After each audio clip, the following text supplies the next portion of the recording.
authentic conversations about ourselves and our community, exploring topics that uplift and inspire us. From personal growth to social change. So grab your teacup and get ready to join the conversation.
Harvey, I don't know why baby oil was there. His voice cracking, trying to act like it's the most normal thing in the world to have over $2,000 in baby oil, assuming it's $1.99 a bottle, in your home, and act like these are the normal, perfectly perfect. Actually, those bottles of baby oil right there are $7.99 a bottle. So maybe Diddy had about $10,000 of baby oil in his house. Let's see.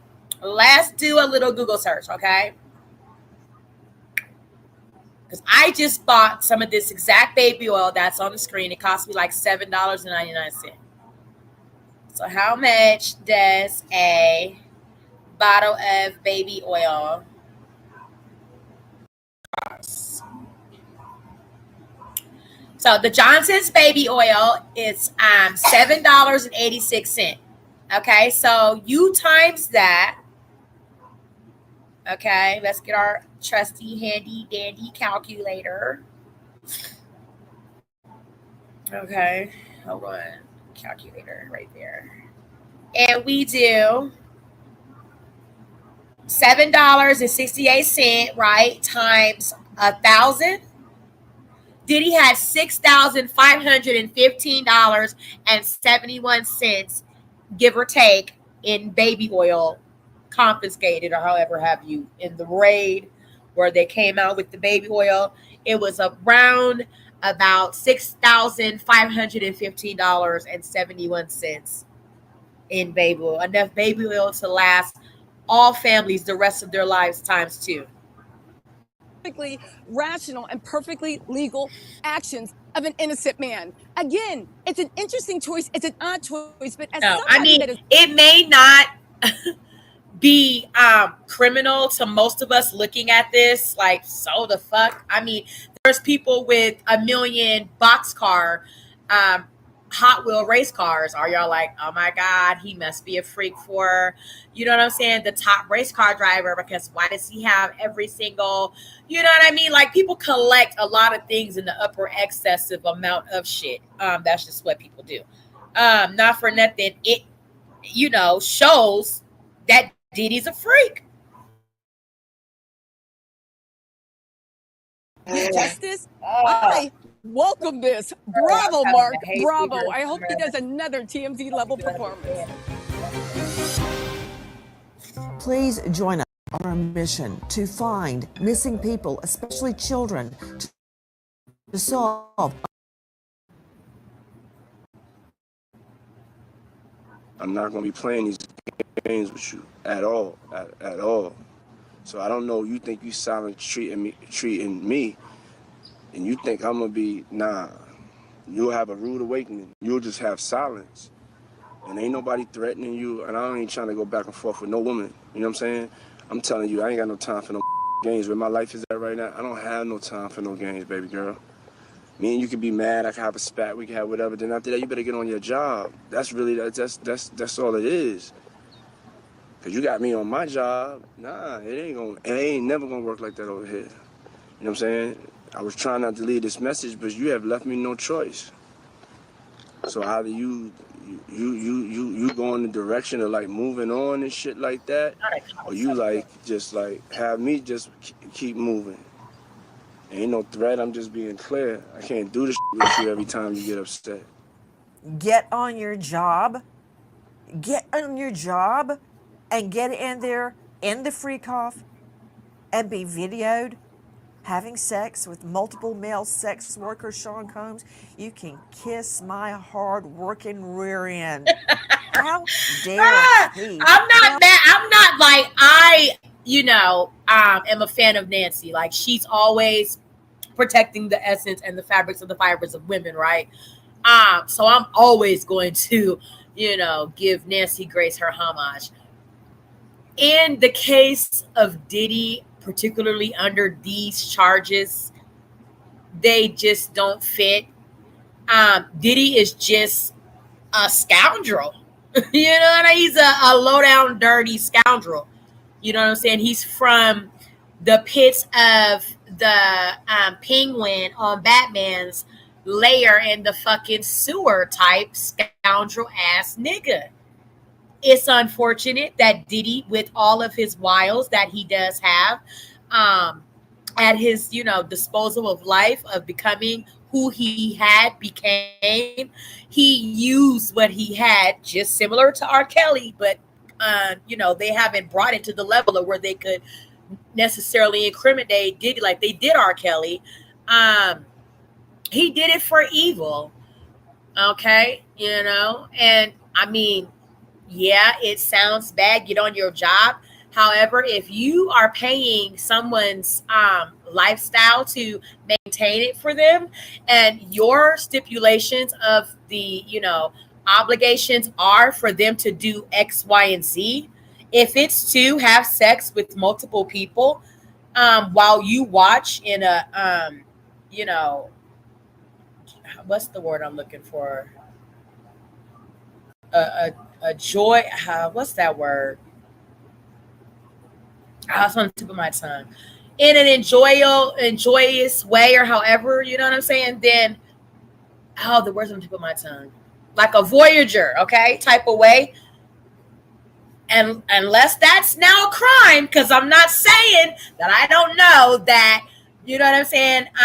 Y'all will flip that thingy around and make it a crime just in that instance to convict somebody for some shit that y'all don't agree with, however they're living their life out here, especially for Black people in this country. Such is what our lives have always been since we've been introduced to the American soil. Okay, so we people that, you know what I'm saying, still live in the reality of life in America, especially a minority, we know that. Okay, we know that. Um, yeah, Diddy's just a low down scoundrel freak. Like, there's just, no, he's, like the word, like you got a girlfriend that has a boyfriend, and you're like, that's a girl, him? Look at how he treating you. Like, that's just, girl, we're not going for that. That's Diddy. Okay, where you have nothing good to say about your girlfriend's boyfriend, like, and what did he just say, girl? For you to do what? And you doing what? Oh, girl, what is you doing with your life? Like, that's not cool. What are you doing?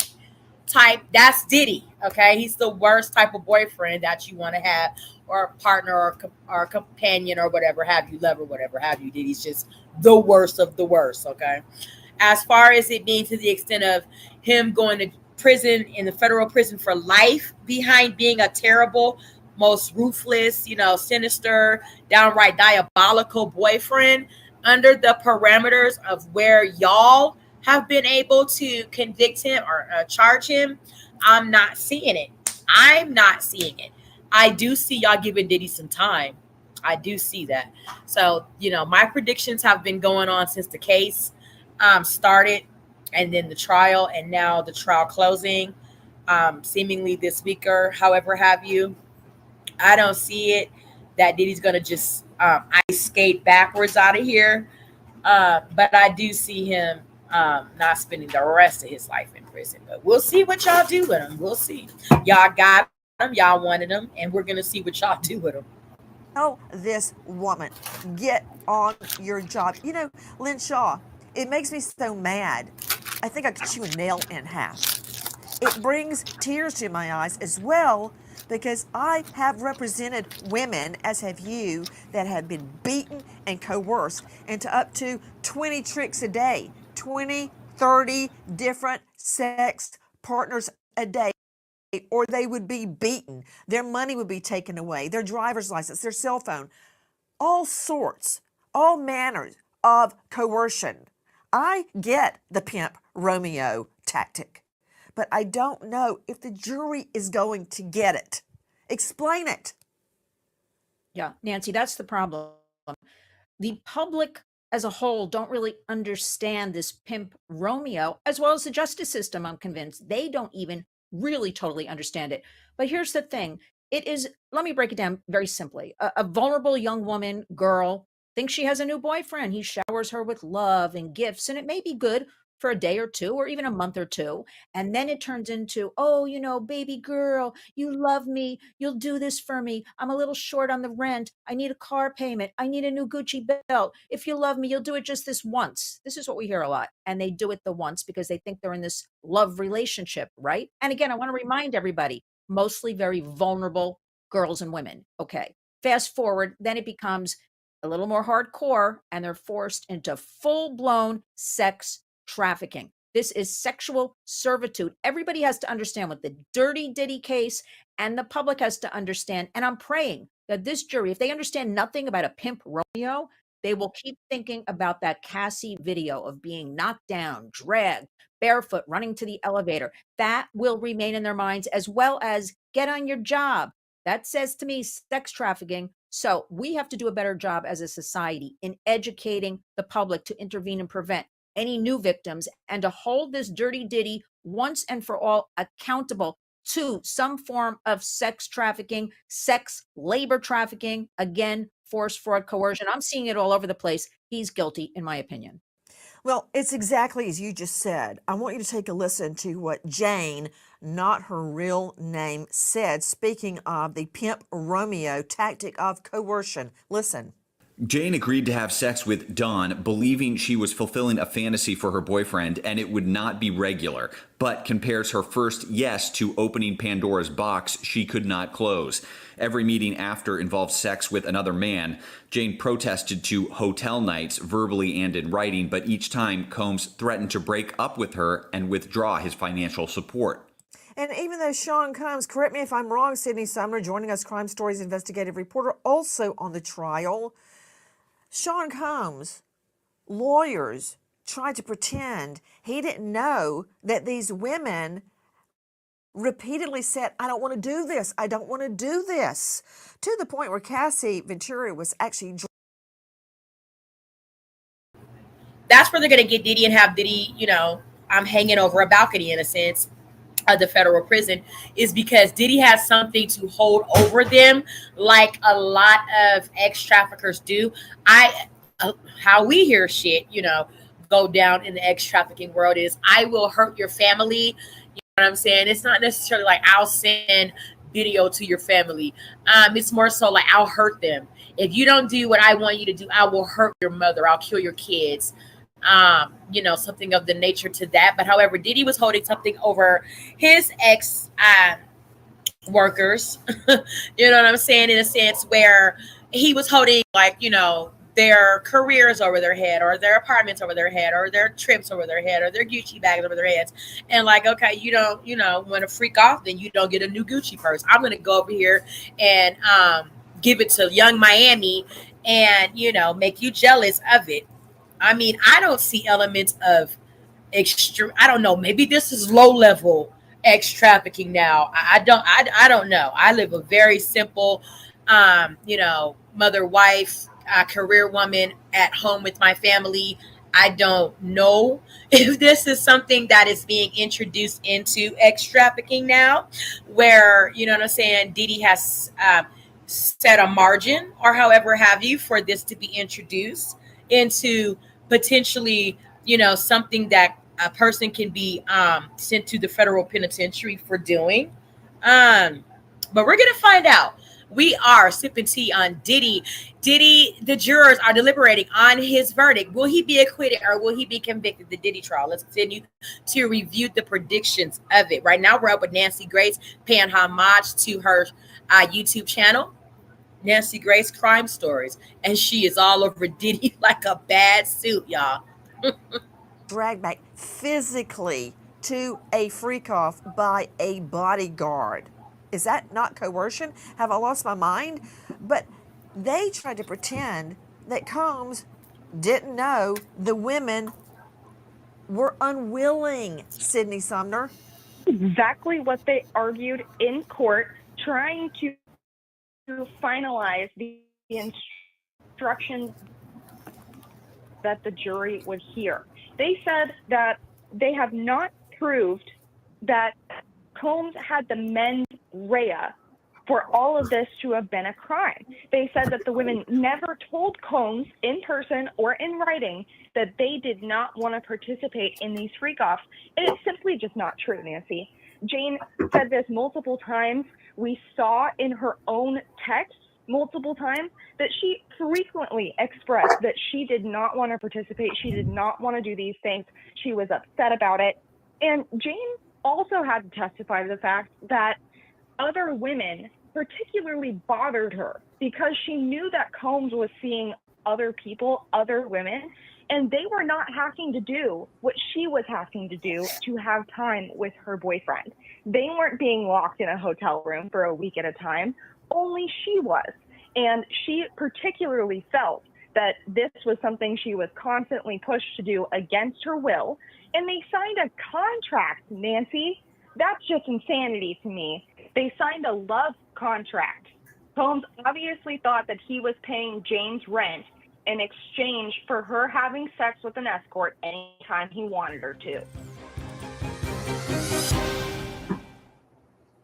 I have seen nothing but Puff turn on the charm. That's why he had a career. He still thought he was running things. He was charming, he was funny, he was witty. Puffy plays this game really well, and he's been playing it for a very long time.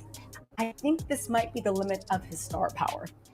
And he's playing it right now in front of a jury. Throughout the day, we have been listening to closing arguments by the state. The defense closing arguments will commence tomorrow morning. Repeat, Friday morning, the defense closing arguments will begin. They project a 4-hour closing argument that will be followed by the judge's charges to the jury. What are charges? That is when the judge literally reads, and the judge must read it. One slip of the tongue, and I've had this happen to me, one slip of the tongue by the judge, if they ad-lib, bad. That's reversible error. So the judge will literally be reading the law to the jury, the law by which they are to judge and decide this case. What does that mean? They will hear a charge about what is reasonable doubt. What is the burden of proof? What is a reasonable doubt? It is not proving the case to a mathematical certainty such as 2 and 2 equals 4. It is a reasonable doubt. And I don't mean a doubt like, hey, maybe little green men from Mars flew in and conducted the freak-offs. Could that happen? Yes. Did it happen? Probably no. It probably did not happen.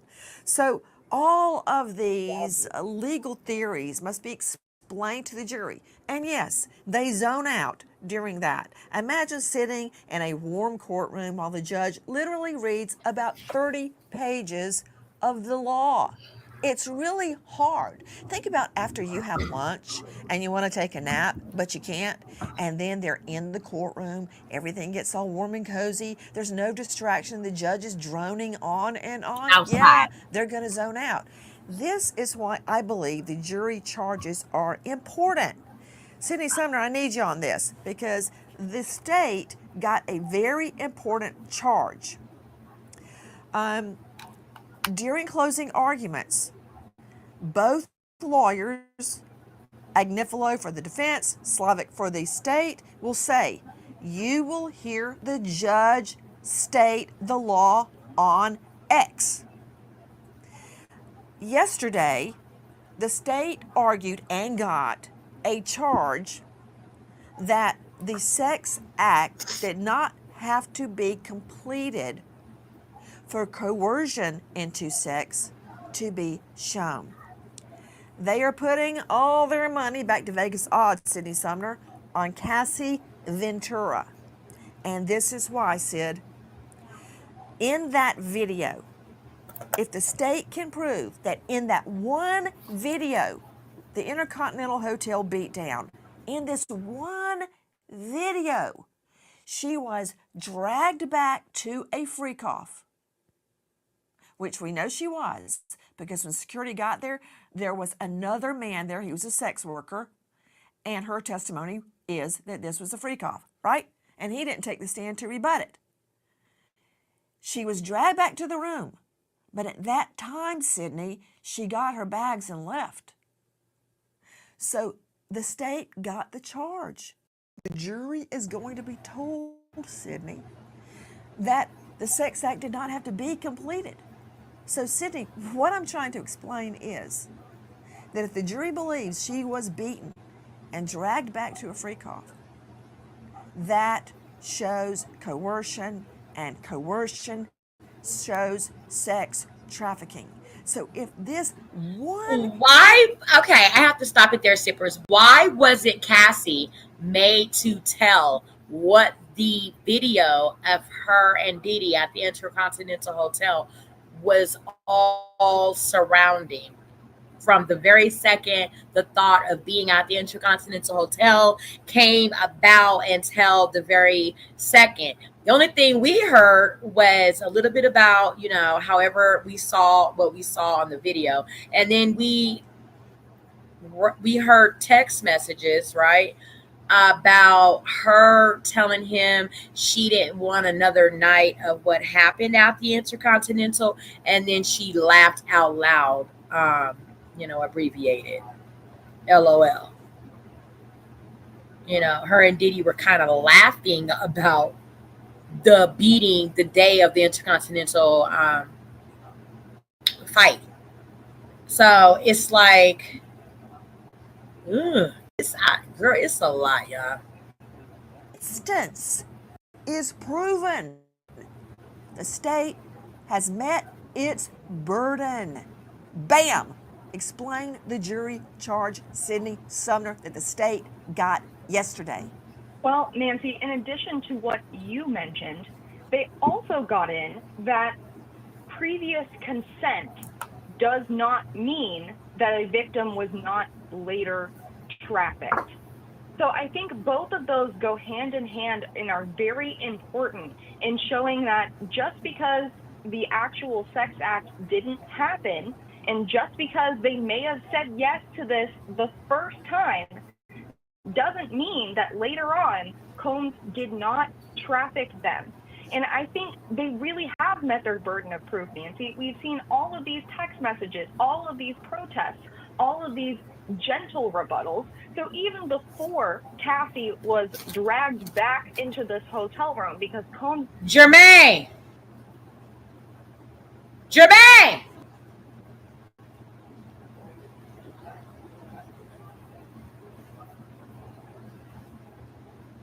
Oh, sorry, guys. I was calling my husband to get our son off the school bus. Didn't want her to leave this freak off. She even mentioned, hey, I have my movie premiere Monday. I don't really want to do this. And Combs went forward with it anyway. Combs had an extreme level of control over Cassie's entire career, and he seemed to want to roll her under the bus and push her down and make sure that she wasn't being successful without him so that he could continue to leverage this control over her. She discussed having hundreds of unreleased songs. She called it busy work. Combs just kept her happy enough that she thought that he would actually help her career. And that explains part of the reason that she was still with him 10 years later. Joining me now, special guest, Joseph Jackalone, former NYPD sergeant, author of The Cold Case Handbook and The Criminal Investigative Function, a guide for new investigators, and he is the star of a podcast, True Crime with the Sarge. Thank you, Joseph, for being with us. You know what's interesting? Sean Combs is planning his victory tour, as Kanye calls it, his resurrection tour. The family, Sean Combs' family, is preparing a post-trial to be release date documentary of how he has suffered throughout this. How Sean Combs has suffered throughout this.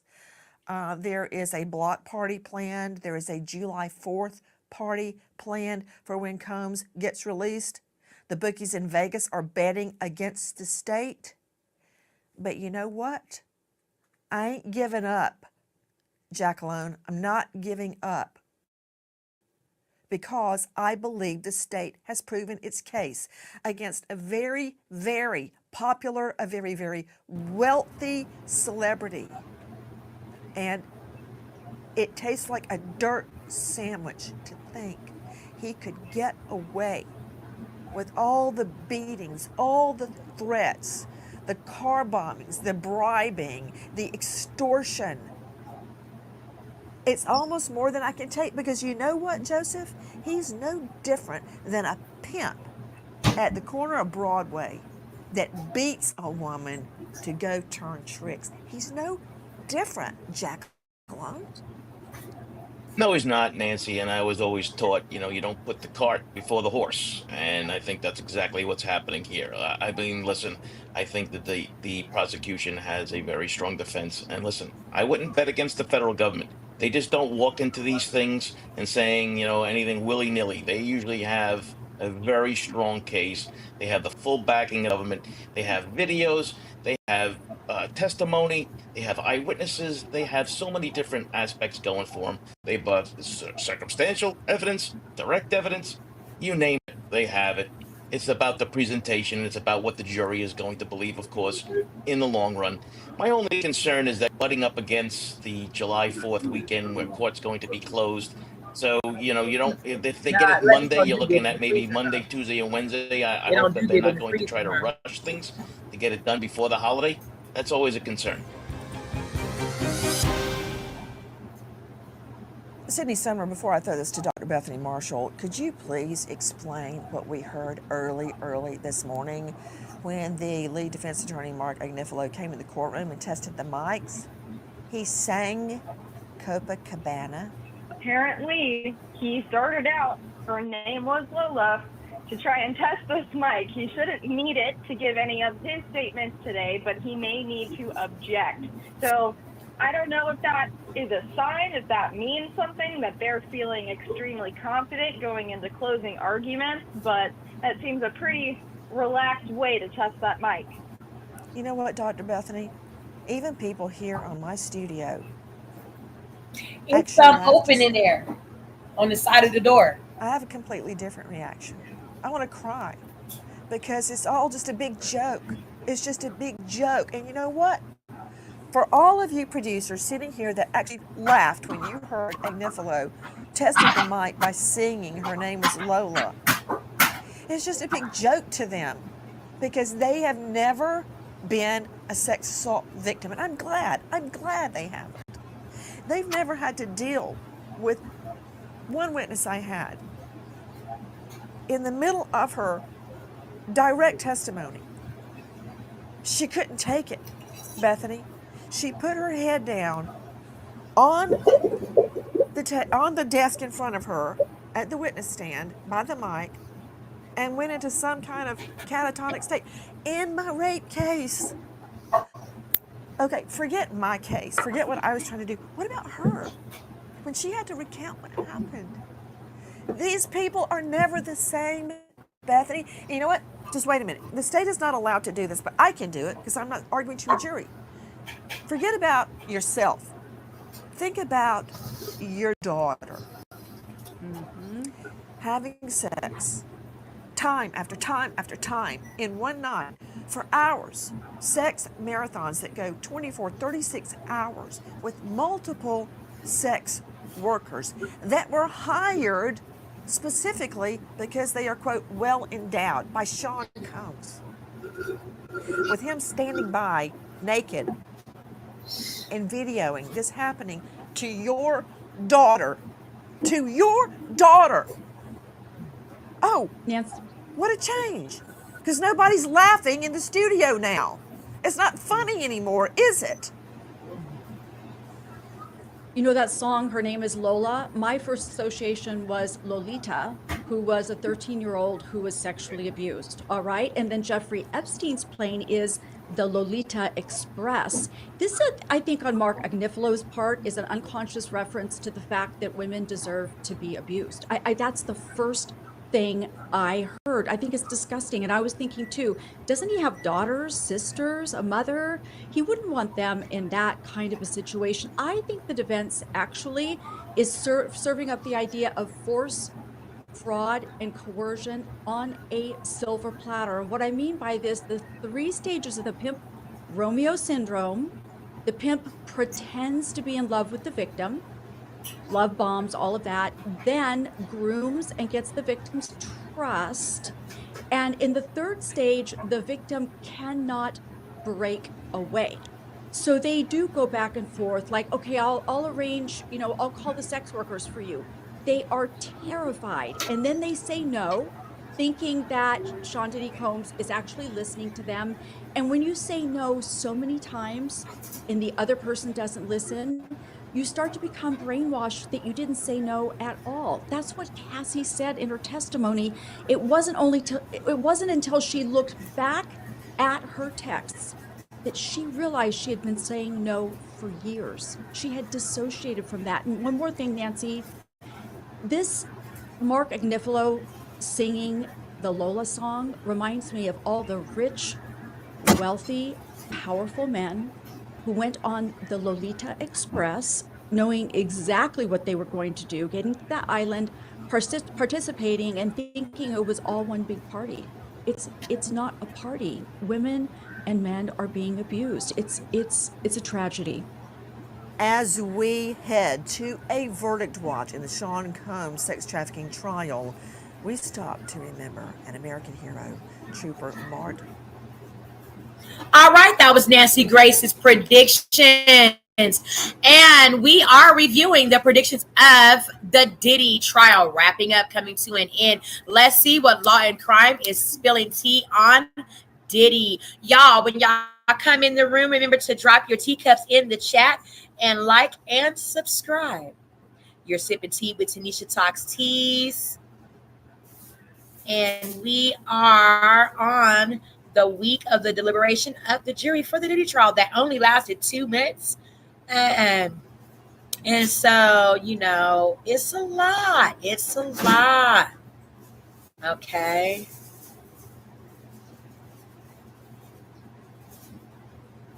So Law and Crime seems to have wrapped up 8 hours of watching the courthouse and giving some tea. So I gotta find the tea. So hold on a second.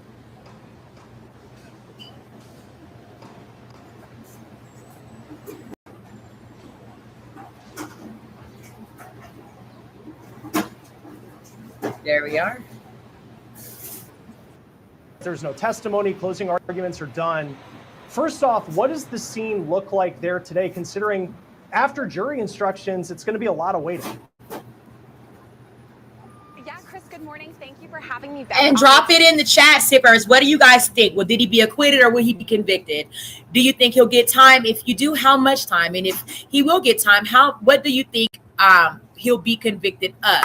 What charges will stick on the diddler? Drop that down in the chat.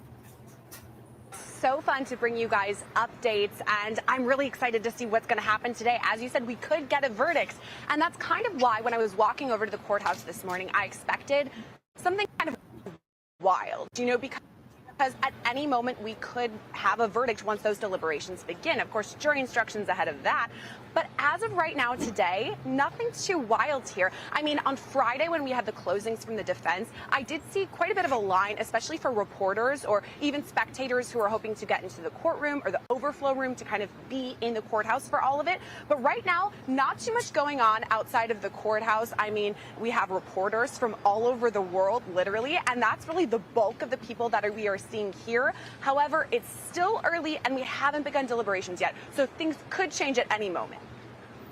Yeah, it's going to be really interesting. I mean, we had some emotional closing testimony, closing arguments over the end of last week. And something to think about this week is that it's a short week because you have the 4th of July on Friday. So once the jurors start deliberations, they'll be thinking about whether or not they could put all of this to rest by the end of the week. Sierra Gillespie is going to be with us throughout the morning, throughout this hour, especially here on Law and Crime. Thank you for joining us on YouTube. We're starting to get some really good questions into the chat. So I'm going to bring in our panel of experts who will be with us for this hour. We have Dr. Dwayne Hendricks, who is the former associate warden at the Metro Detention Center in New York, where Sean Combs has been living for last several months since he was arrested in September of last year, and Joe Richardson, civil rights attorney, also joining us to help break down what we can expect.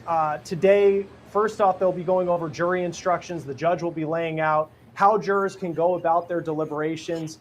Joe, I'm going to begin with you because we are already getting probably the biggest question everybody has at this point is, when are we going to get a verdict? More specifically, let me ask you, what would you consider a long deliberation in this case? I would consider a long deliberation more than 3 or 4 days. I think they have some things to consider. There's 5 charges. There's 34 witnesses by the prosecution, even though the defense didn't do any, and they just got some evidence admitted. So I'd say if you're going past a few days, it's a long verdict, and you've got the holiday factor too. There's an open question as to whether or not these guys are going to go past Thursday under any circumstance because they don't want to come back after a holiday. It is just an inclination that juries sometimes do, and we'll see what they do. Can they get it done in a few days? Yeah, they could, but if it goes longer, particularly past the holiday, I would be surprised. Yeah, I want to dive into a little bit of how these deliberations actually work in just a moment, but I want to bring in Dr. Dwayne Hendricks with us right now, who's a retired senior warden with the Bureau of Prisons.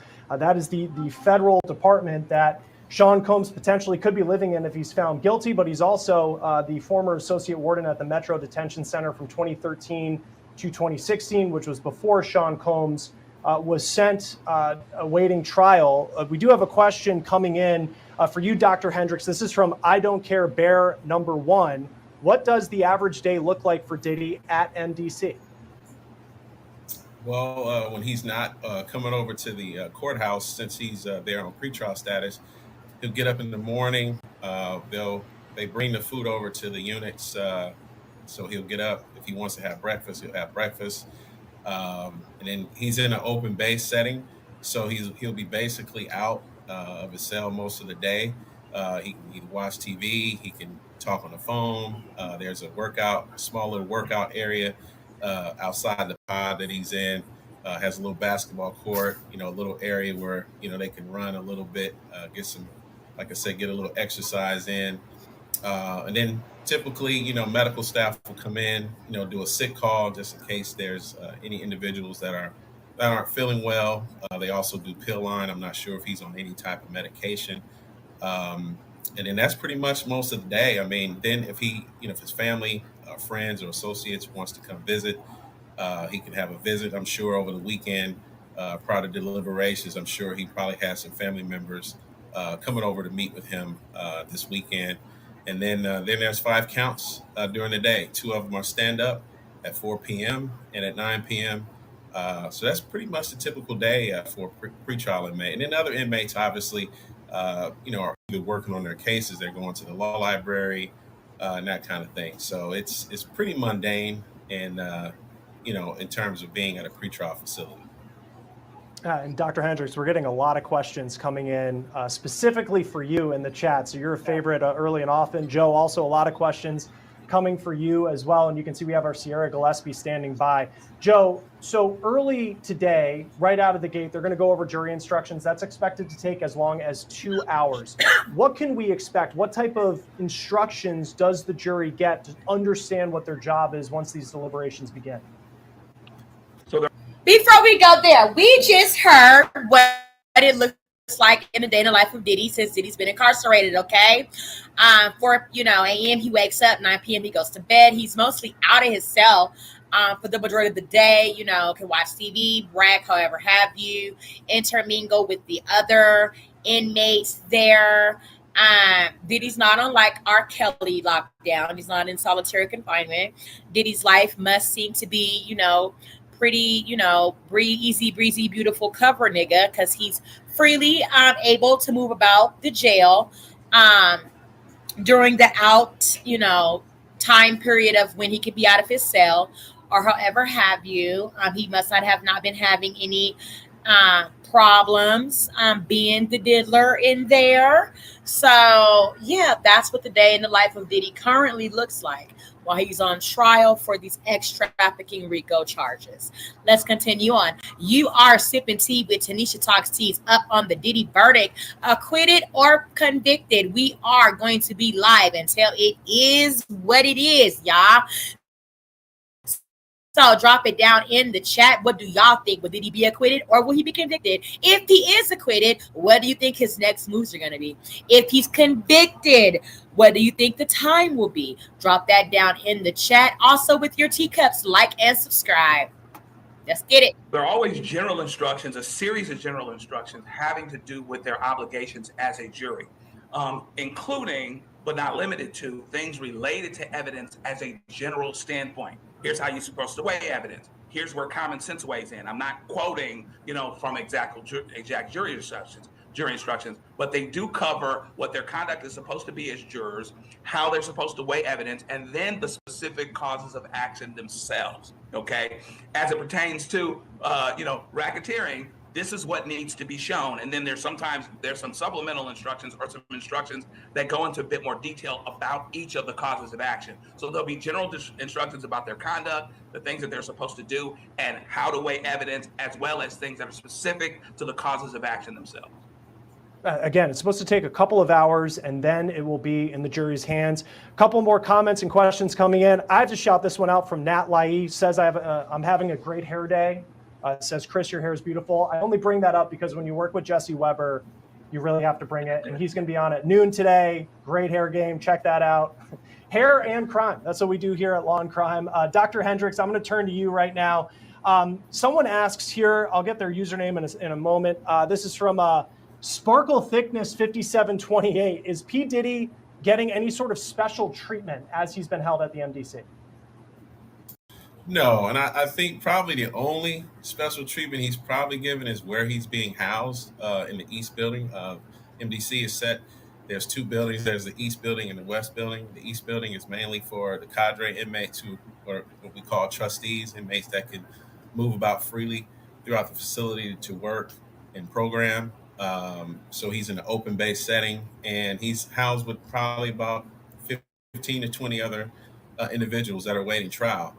Typically, as someone who's facing a RICO charge will be in the West Building with other inmates that could either be terrorists, could be major drug dealers, or violent criminals. So I would say probably the only special treatment he's receiving thus far is where he's being housed. Because if he is convicted, those conditions that he's currently in will definitely be different. Joe, I know you're a regular on Law and Crime. Kelly Bees 6578 says, "Oh, it's Joe again. Hi, Joe. I think he lives there." So it's good to know that you've been on this for a long time. We've seen lunch breaks, as you typically do during trial. A question coming in from Jesse Davin is, will the jury typically work through lunch once they get deliberations? What does their day look like once this goes to the jury? Typically, their day is going to look similar to the time that they were normally in court hearing evidence. That's when they're going to be in deliberations. They will have lunch breaks. They will break for now. I don't know if they're going to be going after dinner or any of that kind of stuff. But typically, their day from an hour standpoint, particularly in terms of breaks, ought to look pretty similar than what they did while they were hearing testimony. And then, Sierra, I want to bring you in on this because you've covered this trial every single day over the last 7 weeks that Sean Combs has been sitting there listening to testimony for you, and you've broke down every single bit of witness testimony along the way. If you were a juror and you go into that jury room and you start thinking about the testimony, who is the witness that stands out to you? This is such a great question because we have to think about, as you said, Chris, 7 weeks of testimony, all from the government. And I was thinking about this because today we could begin with deliberations, right? But to me, there's no way that these jurors went home over the weekend and didn't think about the closings, right? There's just no way. I know they're not talking about it, but before they go to bed, when your head hits the pillow, you're kind of going through and thinking, what am I thinking in all of this, kind of preparing for deliberations? So to your question, the person who I would say number one is Cassie. And I don't think that's any sort of spoiler alert at all. Before we even started covering the trial, back even before the indictment, we knew that Cassie was working with the feds. We knew that she had powerful statements, and she was up on the stand for multiple days in both direct and cross. And I think she did a really good job of laying out so many facets of her relationship with P. Diddy, especially the fact that she started, meeting with him when she was 19 years old in the entertainment industry, that she signed this 10-album deal and only produced one because she alleges that Diddy stifled her career. And then, of course, to see the Intercontinental video and then hear Cassie's testimony in regards to all of it. She said she left one freak off early, one time. And what happened? It was the result of the Intercontinental Hotel, that just harrowing video that we've all talked about at length at this point. So if I'm a juror, I'm going to go through Cassie's testimony, of course, Jane's testimony too, and Mia. And those are the ones that are really, really going to stand out to me. Right, and in that 2016 video, you can't talk about it enough because it's come up so many times, came up in closing arguments, not just because of what you see Sean Combs do to Cassandra Ventura in that video, but you also think about what happened after the fact. Christina Corum calling the security at that hotel.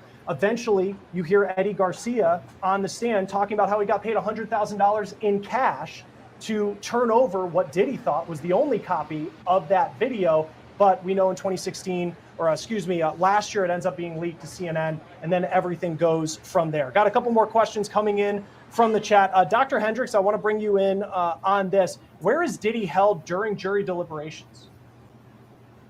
He'll be held either in a holding cell or maybe somewhere in an area where he can meet with his attorneys while they're deliberating.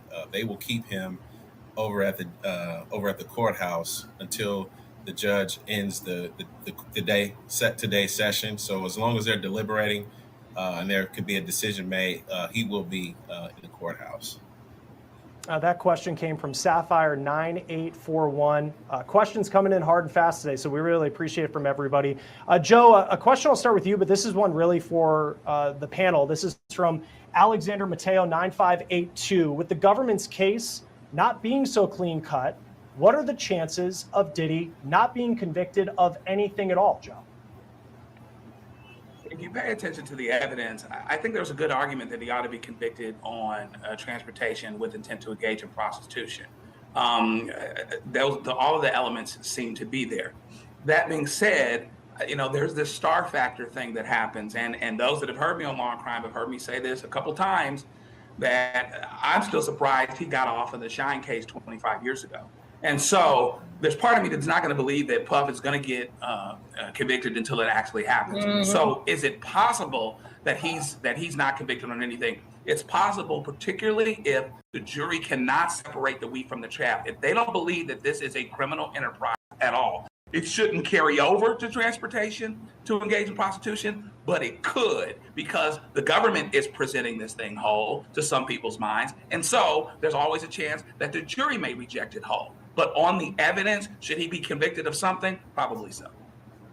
And Sierra, kind of turning that question to you, because you cover celebrity all the time. And Sean Combs, we all grew up with him, fans of his music. Maybe you watch Making the Band.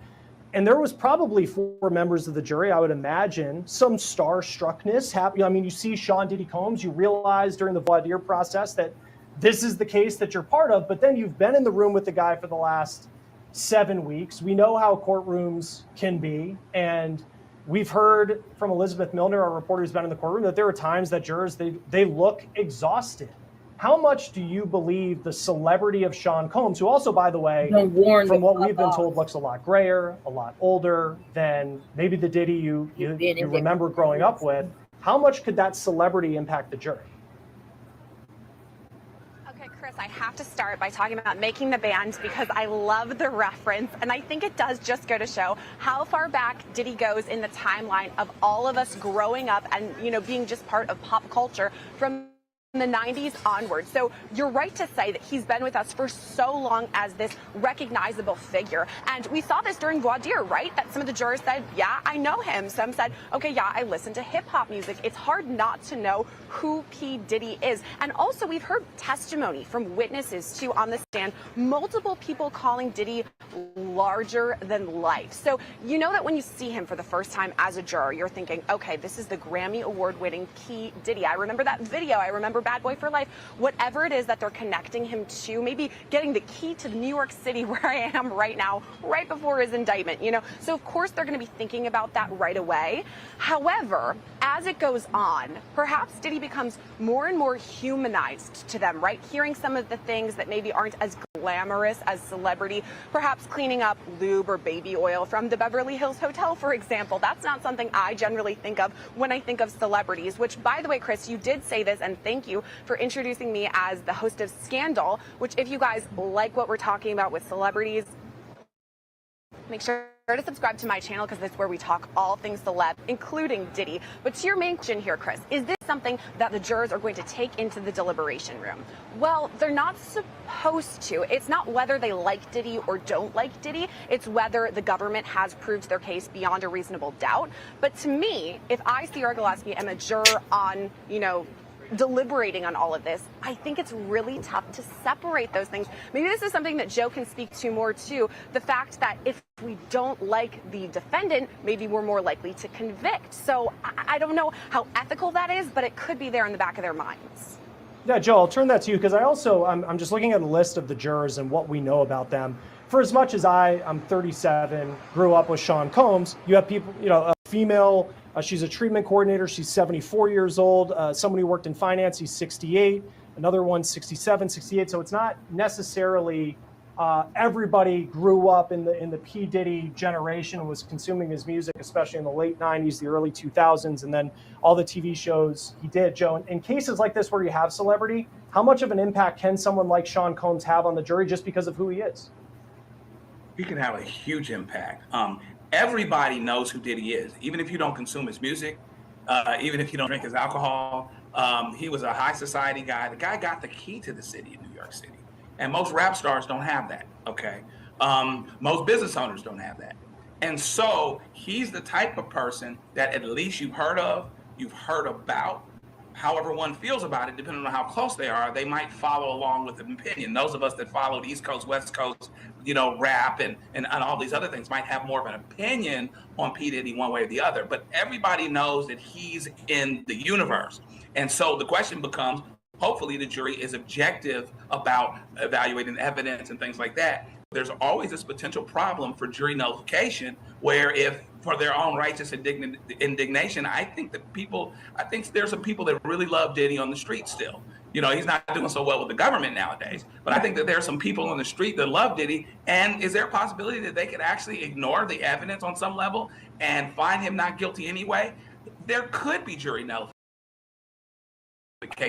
And it's more likely to happen, even though it's not likely to happen statistically, it's more likely to happen with somebody like this. Right. I mean, how many people on the jury? I mean, he's one of the most recognizable people on the planet. His music is consumed by communities across the board. I mean, he's someone who just kind of transcends in a way that few celebrities do. Do you have an update coming in from the courtroom? The judge is on the bench. The judge says, in the case there is anything, we'll bring the jury in for the charge, which is laying out the rules. Combs' attorney says the laptop is ready. There are a few things we'll finalize during the charge, and then they'll just email it over. So they're getting together all the resources that the jury will need for deliberations. Dr. Hendricks, an interesting question coming in here from Kelly B's 6578. But before I ask it, I do want to play a clip. And this is of Sean Combs' kids. He has 7 kids who sang him happy birthday while he was held in the MDC. This was on November 4th of last year. Let's play that video. All right, sing happy birthday to Daddy. To Daddy, happy birthday to Daddy, happy birthday. Keep going. Happy birthday to Daddy. Keep going, love. Happy birthday to Daddy. Yay! Yay! We love you too. Love you, Pastor. I can't wait to see y'all. Yeah. And this is where I stop it to sip some tea on it, right? Diddy's baby mama of the baby right here, the latest, the 2-year-old, she wasn't in the group chat for Diddy in this trial. I believe she was there. No. That was, I think, his mama right here in the right corner. His mama was there. I don't believe his mother. I have not yet heard her being at the trial. However, she was not mentioned in the freak-offs, to my understanding. So she must have been somebody really, really special, right? Because she was able to have the baby and not be involved in the freak-off mess or down to the trial. And this is stemming back to about 3 years ago, because the baby of Sean, 7, the 7th one is 2. Okay, so her mama must not have been somebody that Diddy devalued in that way to, want to dehumanize or however have you in an actual way, in any way, because he knows that's his baby. Why? Because she's at his home with all his other children wishing him a happy birthday as her daddy. Right? So he apparently has no, misunderstandings about the paternity of his child. So, you know what I'm saying? So, I mean, yeah, Diddy, and I'm not going to say like serial killers can't have families, right? I'm not going to say ex-traffickers don't have families. However, this baby mama was not. She was somebody that was held to a higher stature in regard to him being the freak-off king. He's somewhere in the mix of doing all the freak-offs 24/7, 7 days a week, had time to have an intimate, personal relationship with this child's mother, because here she is, right? And she's, very welcomed into the family, la-di-di-di-da. We saw her in around the time he was messing with Young Miami and I guess 50 Cent's baby mama. So she may be one of the ones that was being spoken about at the trial, but not, brought into the situation or however have you. Sipping tea with Nisha Talks Teas on Diddy. They are deliberating, the jury, right? We are sitting back awaiting the verdict of acquittal or conviction for Diddy. Drop it down in the chat along with your teacups. What do y'all think? Will Diddy get acquitted? Will he be convicted? If he is acquitted, what will his life look like afterward? What do y'all think, will be his first step into, becoming the man he was before he was almost brought down to his knees? Okay. And if he is acquitted, or if he is convicted rather, what will it look like for Diddy as far as time is concerned? What charges do you think would stick on Diddy? Drop all that down in the chat. I know it's a lot, but Diddy's been a lot, y'all. Thank you for sipping tea. Remember, like and subscribe. Let's keep it going. Let's get it. Especially the girls. I mean, all of y'all. But just for being strong. Thank y'all for being strong, and thank y'all for being by my side and supporting me. I love y'all. I got the best family in the world. My birthday, I'm happy. Thanks to y'all giving me this call. Thank you very much. I love y'all. Love you more. Can't wait to see you in a couple of days. I'll see y'all in a couple of days. Say it again. What you say? I love you, Daddy. Yeah. I love you too, baby. She eating, yo, Pops. Hi, we're right here. Chance right here.